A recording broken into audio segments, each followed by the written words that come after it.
Hello to all of you positive parents. That spirit of complacency has now been lifted. This video is going to help equip you with the tools and the skills that you need on the very first try. I'm Dominique, a board-certified behavior analyst, well-versed in applying ABA techniques to our everyday parenting lifestyles.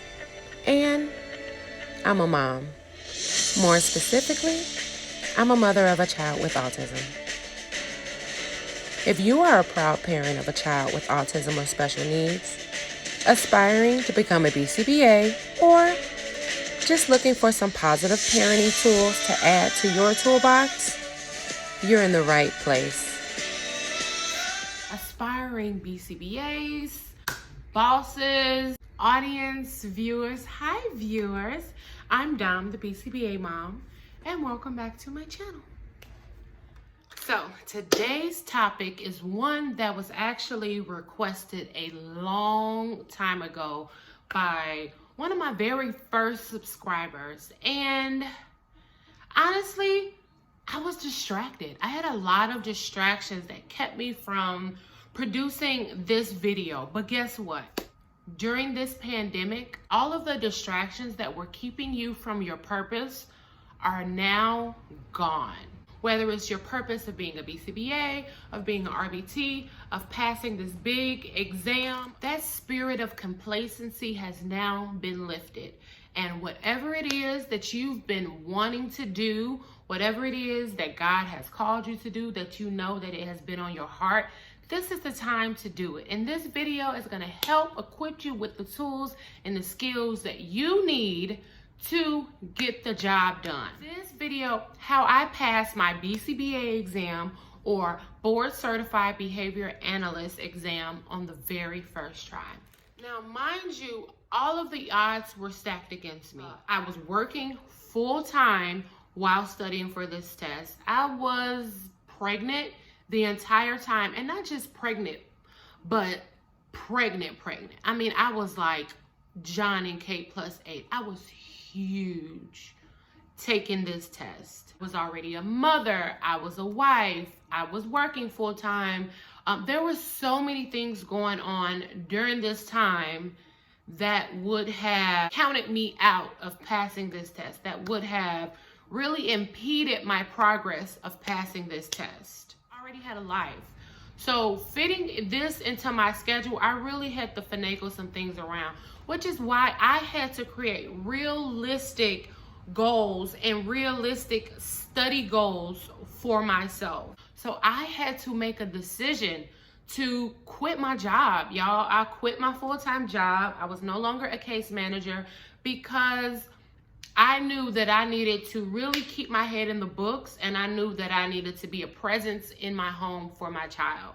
So I couldn't be super mom, super case manager, and super student. So I had to eliminate super case manager so in the future I can still be super duper mom and super BCBA. So just weigh your options. This may be the perfect time for you to cut out some things. I take this as an opportunity to hit those books and prepare for your BCBA exam. So here are 7 strategies on how I passed my BCBA exam on the first try.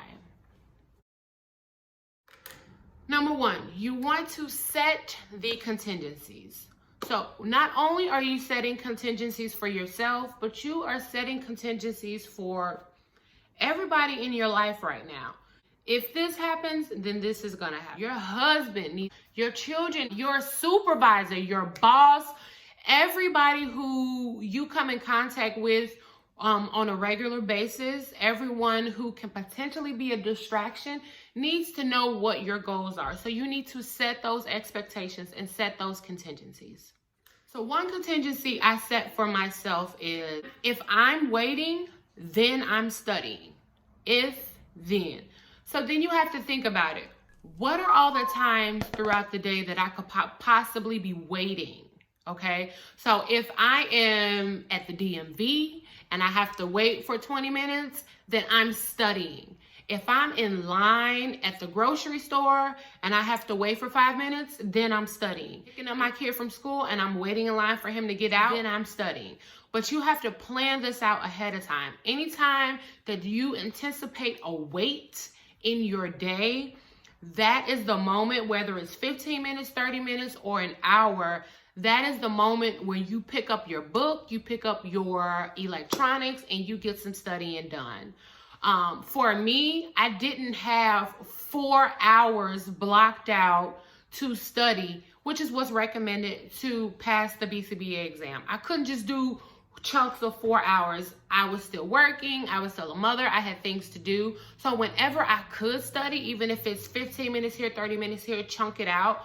That's when you study. Set up those contingencies. If you know you're waiting, then you need to plan to study during that time. Another contingency that I set in place for my family is if mommy has the signal up, that means she is not available. So I had to make that really clear with my family.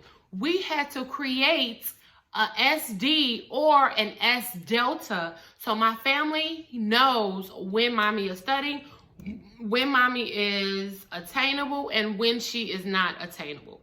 It's really hard when you're studying and when you're in the zone, when people come and they distract you. You just being distracted for a moment can throw off your momentum. So if you have a clear signal that everyone is governed by this signal, then they won't bother you. So a signal that I used was, let me show you. So once again, this is a clear sign. Mommy is not available. My eyes are down. My sign is up. My computer is open. I am in study mode. Once the computer goes down, give me. Come here. Thank you for, okay. Here is a bonus study tip for all of those studying for the BCBA exam. SD and S delta. I just used it in an example. If you can comment below and tell me what's the difference between an SD and an S delta. When would you use an SD versus using an S delta? Good luck. You want to make studying more attainable, or you want to reduce the response effort to study. If you are working on your BCBA, I'm sure you know exactly what I mean by reduce the response effort to study. For those of you who are not BCBA students, let me break it down for you. Anything that requires a lot of work, we are biologically programmed to try to avoid it. Never mind. If it's too far, never mind. If it just requires too much work, we are going to gravitate towards something that requires less work. So why not make studying as easy as possible by reducing the response effort to get access to the materials or studying? So everything about this exam and studying for this exam is pretty hard already. I'm just gonna let you know that. It's hard, okay?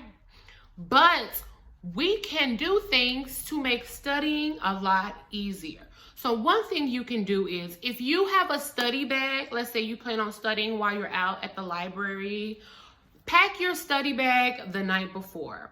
Pack snacks that you would need to have while studying. Reserve a study room. If you're studying at home and you plan on sitting in this one spot for 3 hours, get everything you need, because the more you have to get up and go and get that thing and go and get this, then that's less time that you'll have with studying. Get your favorite pillow, snack, get a bunch of coffee, a bunch of water, get all of your study material and just lay it out around you, making it very easy to get to it. All of your study material should be within an arm's reach of you. It's just like going to the gym. If you say the night before, okay, I'm gonna get up and go to the gym in the morning, and then you didn't pack your gym bag, you don't have your headphones, you don't have your playlist, you don't have your clothes to go to work after that, you're gonna wake up in the morning and just like, I have too much to do before I actually get to the gym. I'm not even gonna go to the gym. So you have to set yourself up for success. Number 3, do the modules. So a lot of you have heard about the BSD modules. So there are modules that are out there that will help you study for this test. Do the modules. The modules will be your contingency manager. We said in step 1 that we have set up these contingencies, but who is going to be your contingency manager? Who's your referee? Who's going to keep you on track? A contingency manager is like your personal trainer. Everyone knows that we're supposed to go to the gym and that we're supposed to stay on the elliptical for a certain period of time. But if nobody's watching, are you really going to do that full workout? So that's where the BDS modules come in.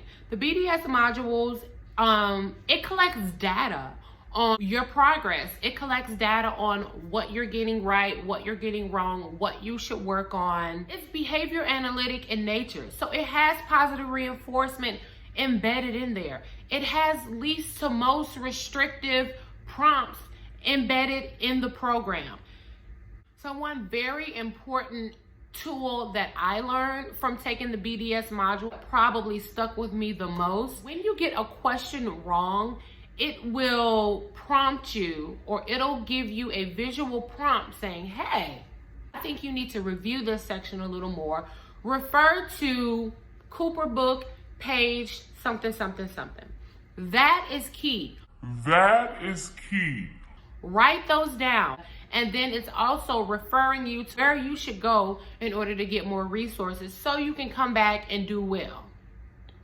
Which brings me to my next strategy, number 4, check with Cooper. Hanging with my man. Y'all remember hanging with Mr. Cooper? Okay, I'm not talking about that Cooper. I'm talking about Cooper, Heron, and Hayward, okay? So if you have taken any type of ABA coursework, you know exactly what it is that I'm talking about. It's the Cooper book, the white book, whatever you want to refer to it as. The Cooper book is always going to be your source. You always want to check with the Cooper book. Some people even call it the ABA Bible. Now, I wouldn't go as far as calling it the ABA Bible because I just don't play with God like that. But to that point, so it can validate or add validity to what you just read in the BDS module. Here's another ABA study challenge. What is the difference between validity, accuracy, and reliability? And how can you use that in a personal example?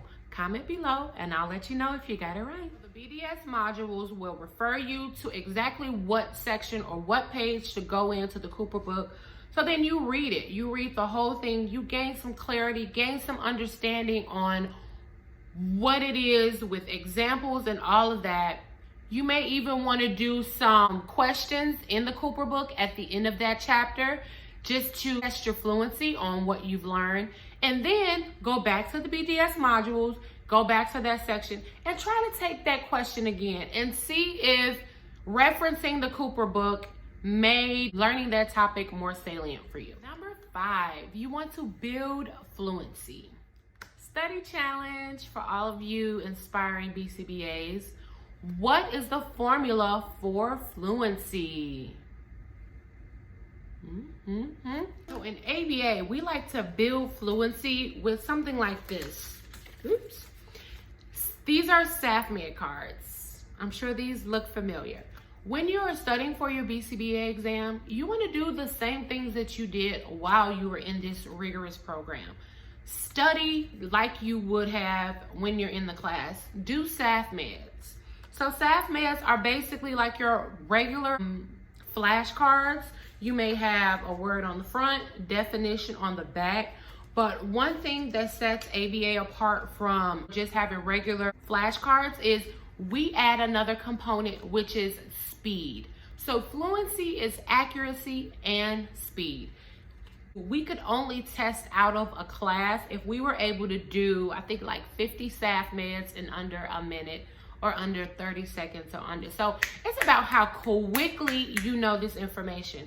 So also when you're taking the BCBA exam, Guess what? It's the same fluency formula. They want to know how accurate you can be within those 3 to 4 hours that they give you to take the exam. So we can't just be right. We have to be quick with it, because I'm quick with it. Number 6, teach the world about ABA.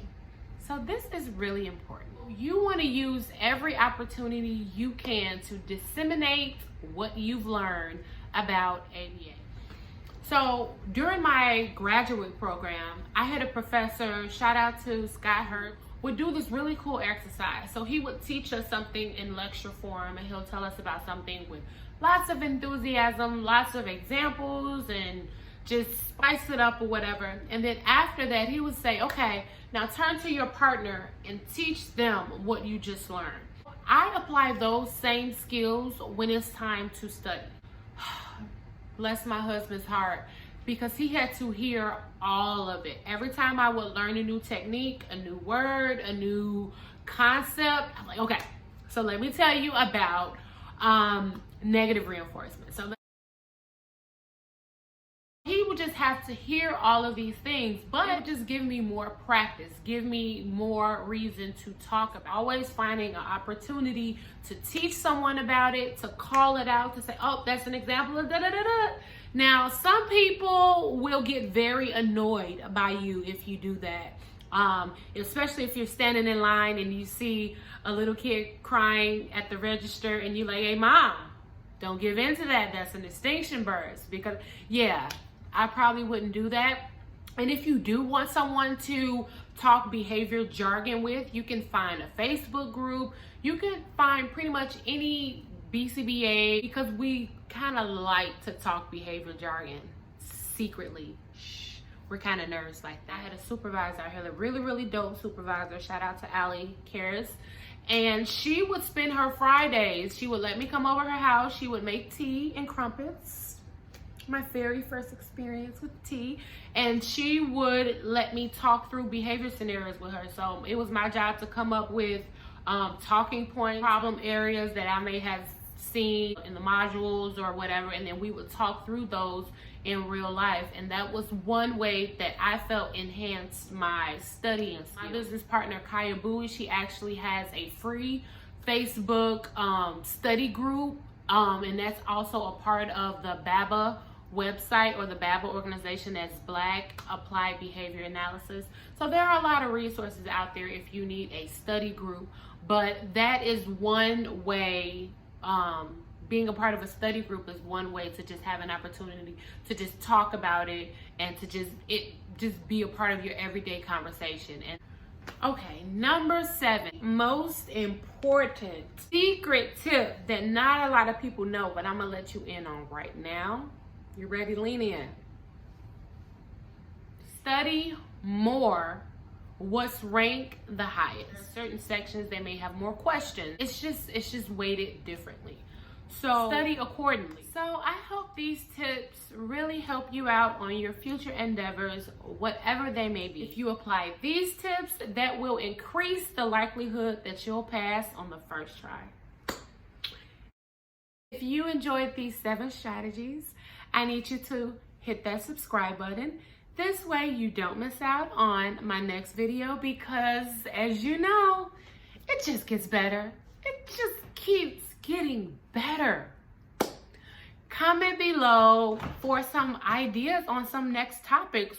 If you are looking for a BCBA for yourself, for your home, for your family, Beyond ABA is now offering telehealth services where we can provide health from the comfort of your home. Whomever you feel like could use these tips, share it with your girl. All right. Well, that is all, and bye, guys.